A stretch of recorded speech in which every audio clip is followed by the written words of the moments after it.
When I got to Ryan's front door, they had just arrived as well. The girl was leaning on his shoulder, clinging to him in a soft, whiny voice. They looked incredibly close, holding each other like they couldn't bear to be apart.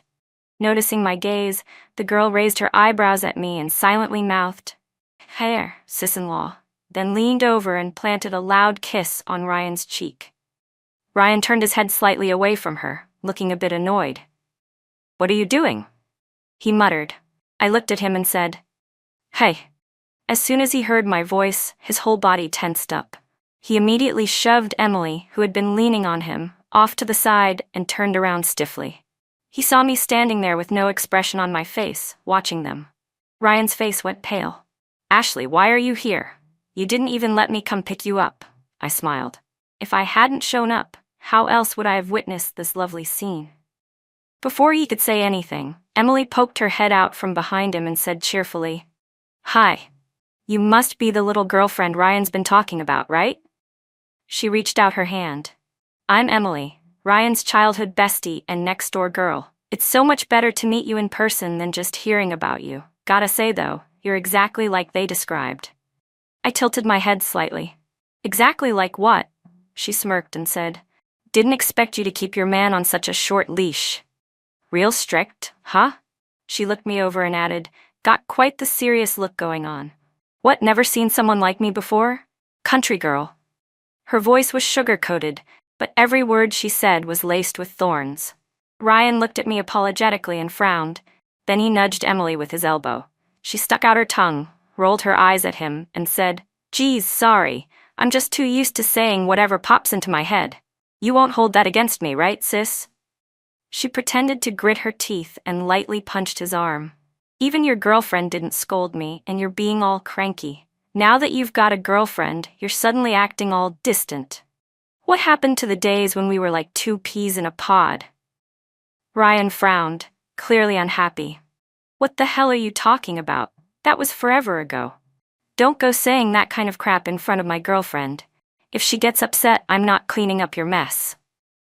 Emily pouted, sounding a little hurt. "Wow, so now that you've got a girlfriend, you're just going to forget the friendship we've had since we were kids? Really, Ryan?" Ryan's expression softened. "Come on. It's not like that. You're my good friend. Ashley is my girlfriend. You both matter to me." Emily perked up quickly and started happily following behind us like she was coming in too. But Ryan stopped her at the door. "I already brought you back. Don't go tattling to my mom again. If there's nothing else, go home. I want to spend time with my girlfriend." Emily pouted and reluctantly stepped aside. "But I haven't even seen your mom yet. I miss her. I'm not leaving." She moved like she was about to walk in and then turned to me. "Sis, you coming in too?" I was thoroughly confused. I had no idea when I supposedly got a little sister. Besides, I'm not the type to randomly accept self-declared relatives. Just because Miss Emily lacks basic manners doesn't mean she's just being straightforward. She's thrown that word around so much it practically sounds like an insult now. And whether I forgive her or not, that's entirely up to me. Neither of them has the right to make that call on my behalf. Emily clearly hadn't expected me to be so blunt. She stammered for a long time without being able to say anything coherent. Then her eyes turned red. "Ryan, your girlfriend's being mean. I said the wrong thing, okay? I'm sorry." Ryan quickly stepped in to diffuse the tension. "Ashley, she's just dumb. She doesn't even understand what that phrase really means. She didn't mean anything by it, really. Don't take it to heart, okay?" I clenched the hem of my shirt tightly. A cold wind blew by, and I shivered from the chill. Only then did Ryan realize I was completely soaked. As he scolded me for not taking better care of myself, he gently began drying my hair, taking his time with every motion. Meanwhile, the little furball was circling around my feet. The little furball hooked its tail around the hem of my pants and purred softly. Mrs. Liu had told me that the kitten had been vomiting. I was so worried, I rushed over without bringing an umbrella. I didn't expect it to start pouring halfway through the walk. Ryan frowned. "Even if you're worried about the kitten, you can't just ignore your own health like that. What if you get sick? Why didn't you call me?" I pushed away his hand that was still blow-drying my hair and looked up at him. "Check your phone." He froze, then quickly pulled it out of his pocket. A flash of panic crossed his face. Ashley, it was on silent. I'm sorry, was it something important? I glanced at my bag, where I had stashed the diamond ring I was going to use to propose. Then I shook my head. Not really. It was just my graduation ceremony today. I wanted you to be there. Before I came back, I had already cleaned up the entire setup I had prepared. The useful stuff I gave to the dorm manager downstairs. Everything else I dumped in the trash. Ryan crouched beside me, his expression earnest. Ashley, I promise I'll never let you be unable to find me again. Oh hey, isn't this a photo from when we did the tug of war as kids? Emily suddenly appeared and threw her arms around Ryan's neck. You actually kept this? Come look. Your face looks so ridiculous. It's killing me. She yanked Ryan toward the photo, and instead of getting mad, he bent down to play along. You're one to talk. Have you seen your own expression? Looks like you were constipated. Emily pouted and retaliated by tickling Ryan under the arms. He lost his balance, and the two of them fell down together, laughing. The kitten suddenly meowed, cutting through their laughter. Ryan, as if just waking up, quickly shoved Emily off him. She stumbled into the wall and looked at him with a hurt expression. I picked up the kitten and held it in my arms. Little guy, you're so rude, interrupting them at such a good moment. I looked up at the two of them. Do you want me to give you some space? Maybe bring in a bed too? Ryan's face went pale as he jumped up. Ashley, I just lost my footing. That's the only reason we fell like that. Don't think anything happened between us. Are you mad I didn't go pick you up today? Emily bit her lip, visibly angry. Ashley, why do you have to be so harsh? What, now that he has a girlfriend, he's not allowed to have friends anymore? Ryan and I grew up together, like literally ran around naked as toddlers. What's wrong with being a little close? People with dirty minds see everything as dirty. I stared at her coldly. So you were naked together as kids? Are you planning to strip now too? If you can fall into each other's arms in front of me, who knows what you'd do when I'm not around? Tears welled up in Emily's eyes. You're being outrageous. No wonder people say you're from some backwater town. You're so unsophisticated and unbearable. Someone like you doesn't deserve Ryan. I yanked her by the arm. Say that again. Ryan quickly stepped between us and forcefully separated us. That's enough, he said with a frown. Emily's right. You've gone too far. You've been hostile toward her this whole time. If it's because I didn't answer your call today, I'm sorry. Emily stood behind him, curling her lips into a smug little smile. Her eyes gleamed with triumph. Blood surged to my head, my fists clenched. I slapped Ryan hard across the face. His pale skin immediately showed a bright red handprint. Emily screamed and lunged at me, but I reflexively slapped her too, just as hard. She deserved it. Ryan sat down on the couch, holding an ice pack to his face. Emily had left earlier in tears. The humidity outside was pretty intense right now, and the little furball's stomach hadn't been doing well today. Maybe you should wait until the weather clears up before taking him home, Ryan mumbled, his face still swollen on one side, making his words slurred and hard to understand. Ashley, you already hit me and yelled at me. Feel better now? He asked, trying to reach out and touch me. I dodged without hesitation. A flicker of frustration crossed his eyes. Seriously? Is this really necessary? I explained everything to you already. I haven't been back in a long time. What's so wrong with letting an old friend pick me up? But he knew. He knew how much today meant to me. He had promised me a long time ago, with his fingers wrapped around mine and his voice gentle, saying that when I graduated, he'd give me a huge surprise. When I remembered that, my heart started pounding uncontrollably. Could it have been a proposal? So I prepared the whole thing myself. I set everything up for that special day, believing we were running toward each other with the same excitement.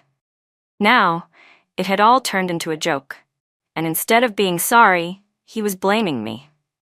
My chest tightened like there was a stone sitting on it. For a second, I was actually glad he hadn't shown up today. At least that ridiculous proposal hadn't happened. Emily had said something vague earlier about how it was no wonder his friends thought poorly of me. But I'd never even met his friends. Everything they knew about me came from him. That made me wonder, what exactly had he told them?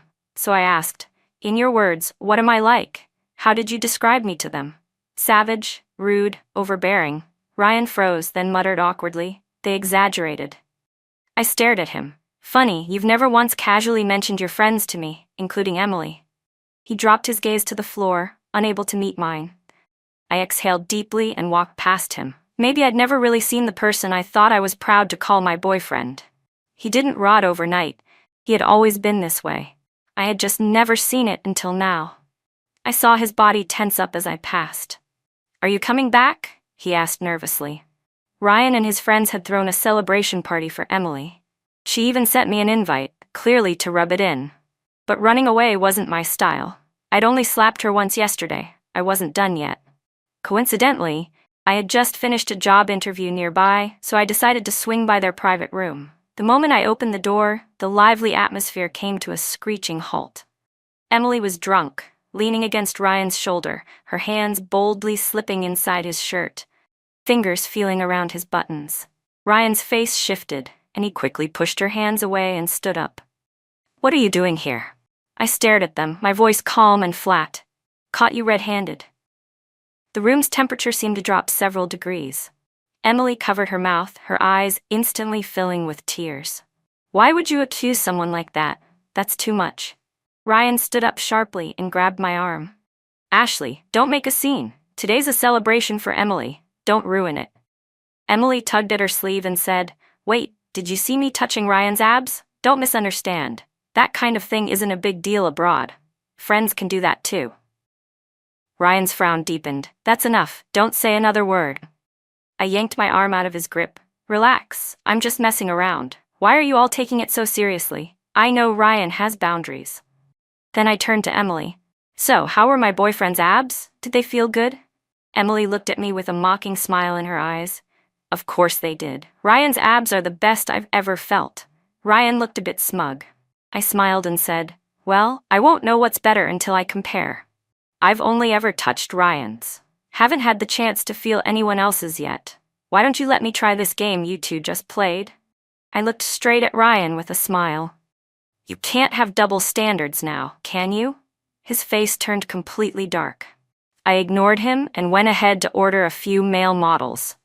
Out of the lineup, I picked the two most handsome, with the best physiques. They were taller than Ryan, and just their presence made him seem instantly overshadowed. "That's enough. Get the hell out." Ryan shouted at them. The guys picked up on the tension immediately, apologized to me on the spot, and bolted out without looking back. What a pity. I didn't even get to touch them. But I memorized their faces.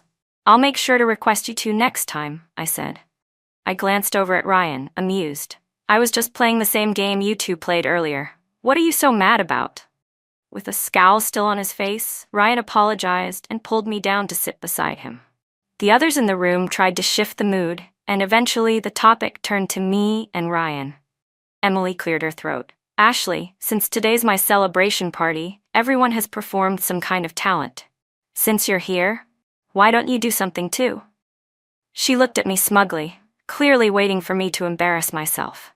Truth be told, I wasn't talented in any of those ways. I couldn't carry a tune, my coordination was terrible, and all my skill points had been dumped into academics.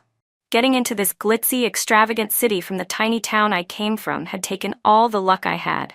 Now, dealing with these awful people, even my background had become their favorite point of attack. Just more evidence of how uncultured I was in the mouths of Ryan and his friends. Ryan forced a smile. "Just sing something simple. No pressure. We all sang earlier." "Sis-in-law?" Emily chimed in excitedly. "Then I want to hear Li Fei's song." The others started noisily throwing out song suggestions, bickering about what I should sing. After some discussion, they settled on a classic with the highest notes, famously easy to mess up. Ryan frowned slightly but didn't say anything. Emily raised her brows slightly at me. "You're not backing out now, are you? Don't kill the vibe." I stood up and walked slowly toward her. "Who said I was going to sing?" "Then what are you planning to do?" I grabbed a wine bottle. "I'm going to perform a dramatic beatdown on two cheating lovebirds. Broken-hearted in love, but thriving in work." The next morning, I woke up with a pounding headache. I skipped over the flood of angry messages Ryan had sent and clicked straight into the pinned message from the HR lady. "Congratulations. Welcome aboard. Please report to work next Monday." I jumped up from bed, thrilled, only to jinx myself. The doorbell rang. When I opened the door, Ryan was standing there, his face dark and stormy. I sighed and was about to close the door, but he shoved his foot into the frame and forced his way in. He sat down on the couch, looking tired, and rubbed his temples. "You really went too far yesterday. You made such a scene, my parents found out." He paused and then continued. "Ashley, go apologize to Emily. I'll handle my parents." I stared at him coldly. Ryan's tone grew impatient. "Don't start with the attitude again. I've always put up with you. But you shouldn't have embarrassed me like that in front of my friends. Do you even know what they're saying behind your back? They're calling you a crazy loud village girl. If you keep acting like this, there's no way you'll ever get through to my parents." "You're putting me in a really hard position here," he added. "Do you really have to be so hung up on the women around me? Emily's just a normal friend. You don't need to be so petty. Can't even tolerate my friends? You even called male models just to provoke me? Is that really necessary?" I said, looking at the deep crease between Ryan's brows. At that moment, whatever lingering sting I'd been feeling just vanished. I grabbed him by the collar and punched him hard in the chest. "This is your idea of a normal friend? A normal friend who can lie on top of you wherever, whenever? A normal friend who sticks her hand inside your shirt to grope you? Wow, that kind of friend is really something. She drinks with you in public, then rolls around in bed with you behind closed doors. You two are a perfect match. Trash men and trash women belong together." I took a step back and glared at him. "If you like her so much, then go ahead. I hope you two get locked together for life and never crawl out to ruin other people again." Ryan's face flushed bright red. "Ashley, don't go too far. It's over, Ryan. As of right now, we're done. Stop dreaming about some fairy tale ending. You? Marry me? You're not even close to being worthy." I shoved him out of my apartment and slammed the door. Then I sat down and cried, staring blankly out the window. When I was little, I loved watching my dad teach boxing at his gym. During his downtime, he'd show me how to throw punches, guiding my small fists with his big hands. He used to say I'd grow up and carry on his legacy. My mom would always laugh and tease, "If you bulk her up like this, how's she gonna find a boyfriend one day?" But Dad disagreed. "Girls need to be strong too. Otherwise, people walk all over them." Back then, my family was happy and I had nothing to worry about. But those peaceful days didn't last long. Eventually, I was sent to live with my uncle and aunt. I was so small, always hiding in the storage room while listening to them argue, doing chores, crying silently into my pillow. The next day, I dragged my tired body and panda eyes to school alone. After so many years without my parents, and after being bullied again and again, I became a growling stray dog, baring my teeth to survive. I learned how to talk with my fists. I wiped my tears and looked toward the horizon outside the window. Look at me now, Mom and Dad. I don't let anyone bully me anymore. If they hurt me, I hit back. Your daughter's brave, isn't she? There were only a few days left before I started my new job, so I had to use this time to get everything ready for my little furball. Back in college, the campus stray cat gave birth to a litter. One of the kittens was especially weak and thin. He couldn't compete with the others for milk, and barely survived weaning. He stumbled behind the mother cat as they foraged around the school. Because he was born frail and couldn't fight off the other kittens, he often lost his food mid-bite when a stronger kitten snatched it from his mouth. Back then, Ryan and I paid special attention to him. We always brought him extra food. Still, he ended up abandoned by his mother. That night, it rained heavily. Ryan and I had just gotten back from outside when we found the kitten lying alone in the rain. The other's nest wasn't far away, but he'd been left out. When he saw us, he let out a faint meow and dropped his head back to the ground. I quickly took off my jacket, and Ryan and I rushed him to the vet. Turned out, he had FUP, a deadly feline disease. His mother must have sensed he wasn't going to make it, so she left him behind. The vet said treatment was probably hopeless. He was too young, too weak, but we didn't want to give up. We insisted they try, and miraculously, he made it. Every time we visited, he looked a little better. I'd cradle him in my arms, and his fur would cling to all my clothes. Ryan used to laugh and say, "You two look like one giant fur ball." The little guy would stick his curious head out from my arms, and I'd laugh too. "All right then, from now on, Your name is Furball. My roommate had bad allergies, so Furball stayed at Ryan's place temporarily. Thinking about how he was probably waiting for me now, I packed with even more energy. After that night, Ryan and I never contacted each other again. Then, 3 rings of Ryan's doorbell. It took a while before a delicate female voice called out from inside, "Coming." I frowned. I really didn't want to see them, but today's visit was unavoidable. "We don't welcome you here," Emily said, her hair messy, faint red marks still visible on her neck. She tried to shut the door, but I blocked it with my body. I didn't exactly want to be here either, but I had something I needed to take care of. "Move," I said, pushing open the door and stepping inside. Emily suddenly threw herself against the door. "What the hell is wrong with you barging in like that? Don't you have any manners?" Hearing the commotion, Ryan rushed out from inside. When he saw me, a flash of surprise lit up his eyes, followed quickly by a forced frown. "What are you doing here? If you're here to make up, you should apologize to us first." Emily gasped theatrically, drawing his attention back to her. "Ryan, she hurt me." She rubbed her arm gently, her eyes slightly red. Ryan looked down and saw a faint red patch on her arm. His brows tightened, and he opened his mouth to speak, but I rolled my eyes. "What could have possibly happened? There's a security camera right above you. If you're really that worried, go check the footage." Emily lowered her gaze and mumbled, "I bumped into the door myself." Ryan looked away awkwardly. "All right, you're here. Since Emily's right here, just apologize to her and let this all be over." I actually laughed. "Do you not check your phone?" Only then did he frown and take out his phone, confused. "I told you last night I was coming to pick up Furball today." I raised the pet carrier in my hand. "What, were you sleepwalking when you responded on WeChat? You agreed just fine last night. Now suddenly you don't know why I'm here." He carefully scrolled through our chat history, his brows furrowing deeper. "I must have been drunk. I don't remember." I shoved past him. "Let me remind you one more time then. Ryan, you've officially been dumped. You're done." Emily tugged at Ryan's arm. "Ryan, look at her. How rude. She just barged in." But Ryan stood frozen, pale-faced, staring at me in silence. I didn't care about either of their reactions. I made my way straight upstairs. Furball had been napping in the pet room, but he perked up the moment he heard my footsteps. His ears twitched and he leapt up excitedly, purring and running toward me. I scooped him up and buried my face in his fur, inhaling deeply. He seemed a little sluggish, like he wanted to play, but couldn't muster the energy. After just a moment of movement, he slumped again. Ryan came upstairs too, smiling awkwardly as he grabbed a ball of yarn and tried to get Furball's attention. "He hasn't really been that energetic since Mrs. Liu left," he said, scratching his head. "But yesterday, during dinner, he kept circling me and meowing like crazy. Now that you're here, he totally ignores me." Noticing how off Furball was, I asked coldly, "Did you even feed him these past 2 days?" Ryan froze. His expression stiffened with guilt, but he didn't dare meet my eyes. Furball whimpered weakly in my arms.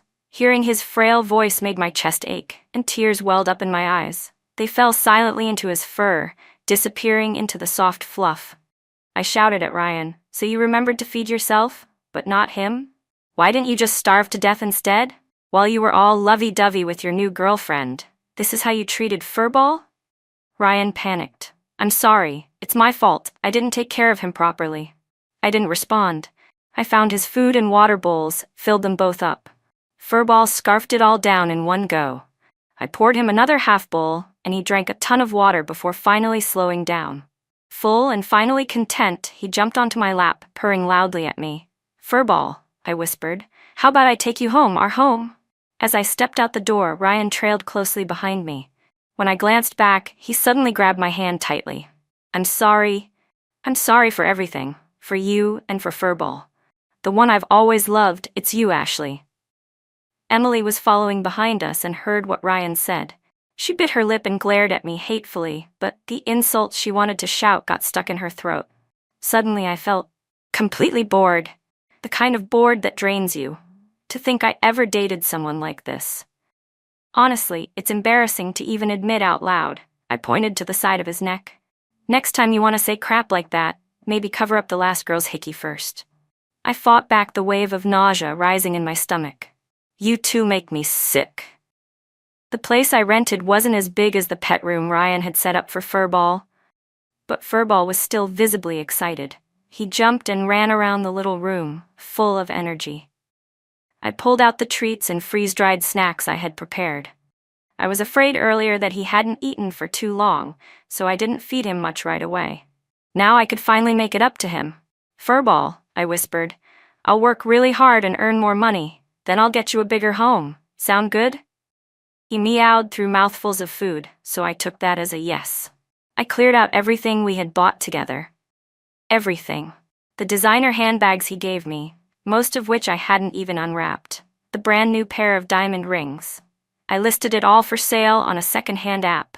Since the prices were low and I had all the receipts, everything sold out quickly.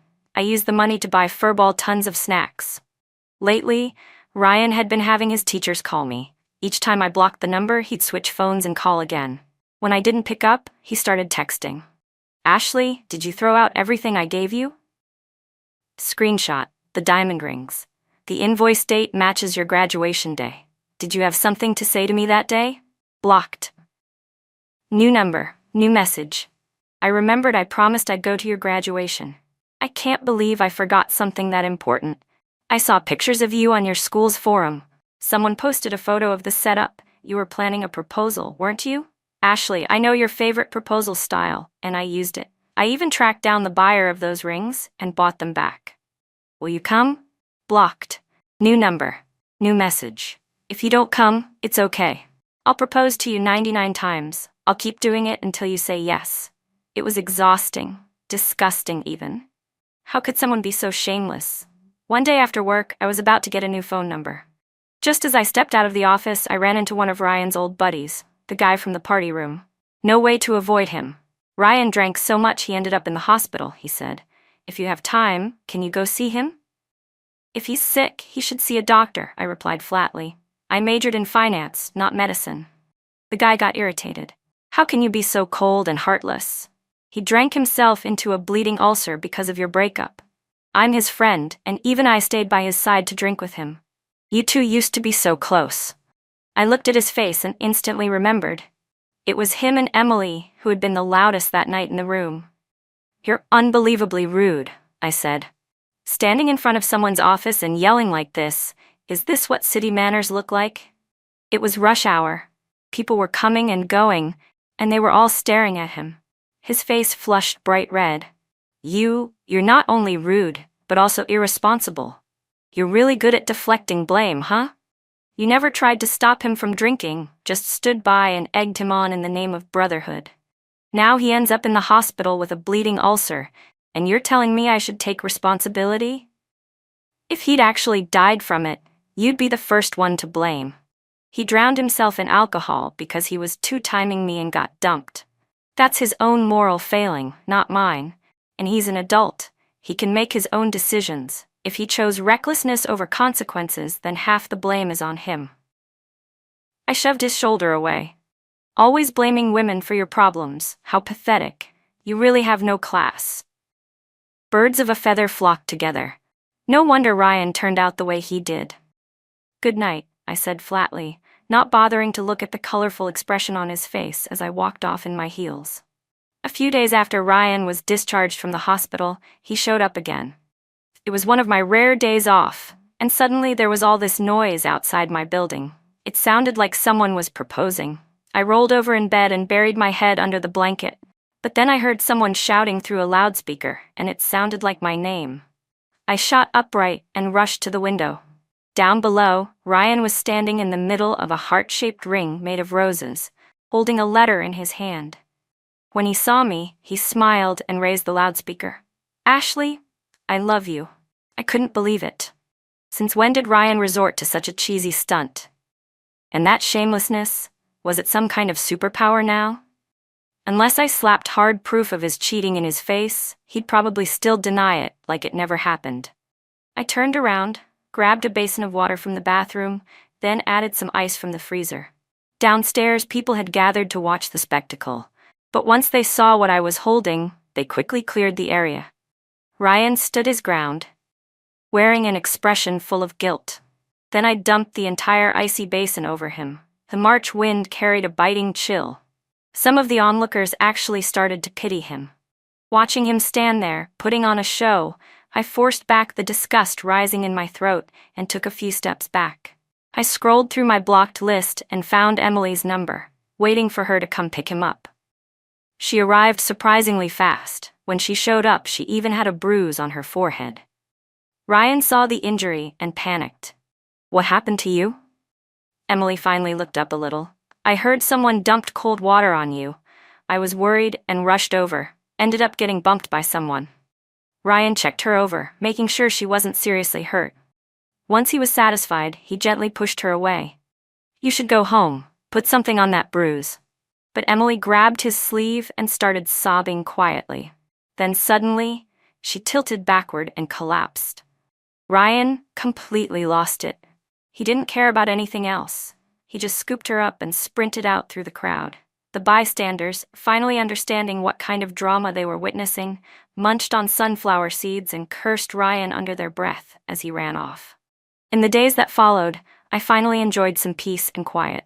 From some mutual acquaintances, I heard that Ryan had recently made his relationship public with another girl from his social circle. I could guess who it was. Most likely Emily. How deeply in love he acted. Men really are better actors than women. He not only fooled everyone around him, he even fooled himself. But the only person he couldn't fool was me. If you truly love someone, how could you possibly do something that would hurt them? He could drink himself into a hospital bed over me and still have no problem cheating. Still go off and date someone else. Still get married and start a family. I focused on doing my job well. Not once did I let their drama interfere with my goals. I had been thinking about going back to my hometown, because at a certain age, people start to miss where they came from more than they expected. This city was prosperous and tolerant, but I still felt like there was some invisible wall between us. Our company was planning to expand to new regions, and I submitted a request for reassignment. When I told Ms. Zhao, she was stunned. "That area hasn't even developed yet. Are you sure? You don't know if it'll be a promotion or a dead end?" I looked her in the eye. "You know me, ma'am. The one thing I never fear is where I'm posted. Give me a chance, and I'll give it everything I've got to climb." She smiled and patted my shoulder. "Young people like you, you've got fire. That's what it takes." And just like that, I brought Furball with me and returned to South City, the place I hadn't seen in years. Back in middle school, I was sent away to live with my uncle and aunt. Since then, it had been over a decade since I returned. The first thing I did when my plane landed was visit several real estate developments. I had once promised Furball I'd get him a big home, and now I could finally make that happen. The new regional branch was already established. Mr. Lee added me to the leadership group chat, which meant I was officially reintegrated into the city where I was born and raised. I didn't expect to see Ryan again here. Who would have thought? He already had a wife and kid, yet he was still hung up on his ex. When we ran into each other, he looked gaunt, almost unrecognizable. His eye sockets were sunken, bloodshot veins crisscrossing his eyes like he hadn't slept in days. He forced a smile that barely reached his lips. "It's been so long since I saw Furball. I really missed him." Furball seemed excited to see his old rescuer, sniffing him curiously. Ryan couldn't stop petting him. "You've been taking such good care of him. His coat's so shiny and soft." I didn't respond. Ryan scratched his nose awkwardly and tried to change the subject. "So, how have you been? Are you settling in okay here?" I took a sip of water. "I grew up here. When I first met your parents, they served dinner on plastic tablecloths. If I could eat through that, I think I'll manage just fine being home." Ryan was caught off guard and choked a little. "That was my bad. I didn't think things through. You really went through a lot because of me." I set the glass down. "You didn't think things through about a lot of things. That's why I left in the middle of the night."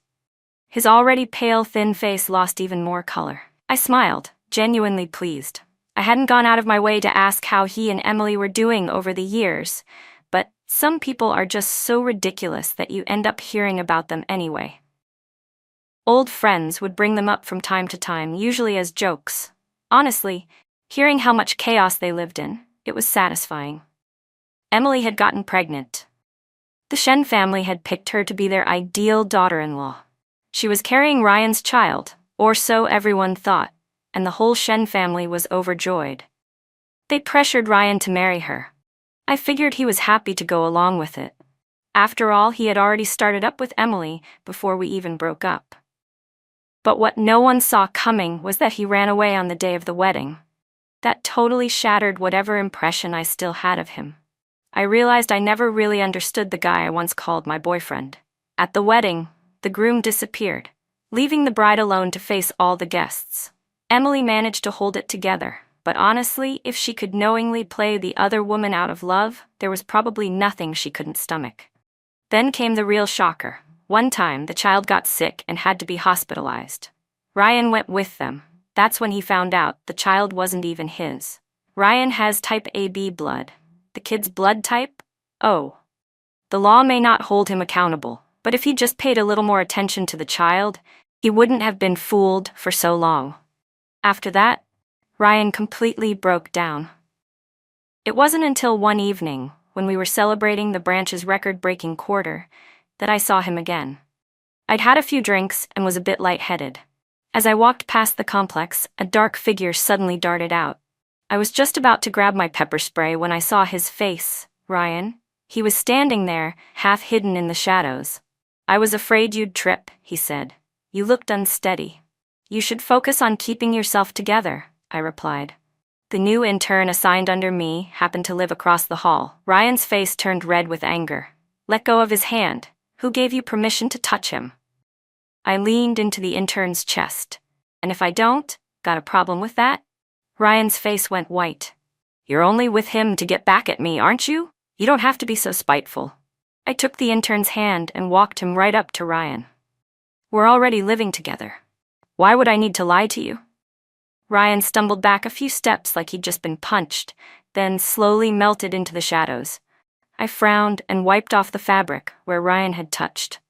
What a shame, this was a brand new coat. Now I'd probably have to toss it.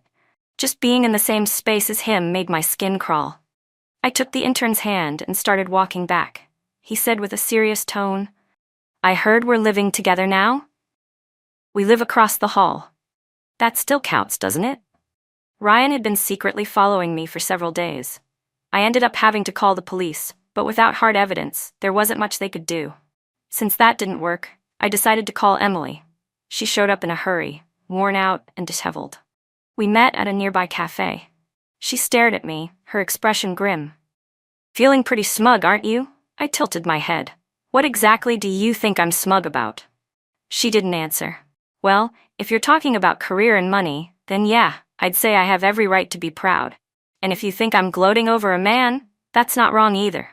I pulled out my phone and showed her a photo of my boyfriend, 6'2", 8-pack abs, young, handsome, and emotionally mature. Men, at best, are just the cherry on top. Emily's face turned an ugly shade of red. She slammed the table and stormed out. But not before paying the check for both of us, probably just to save face. I already knew her family had gone bankrupt.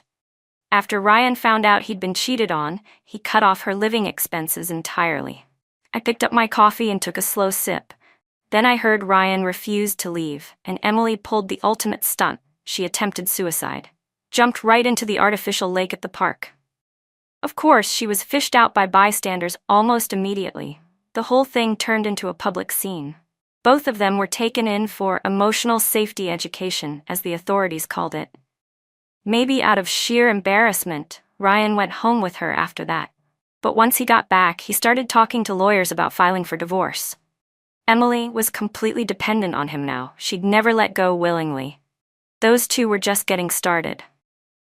Meanwhile, the younger guy next to me wrapped his arm tighter around my waist. "You're so distracted. Looks like I haven't been working hard enough."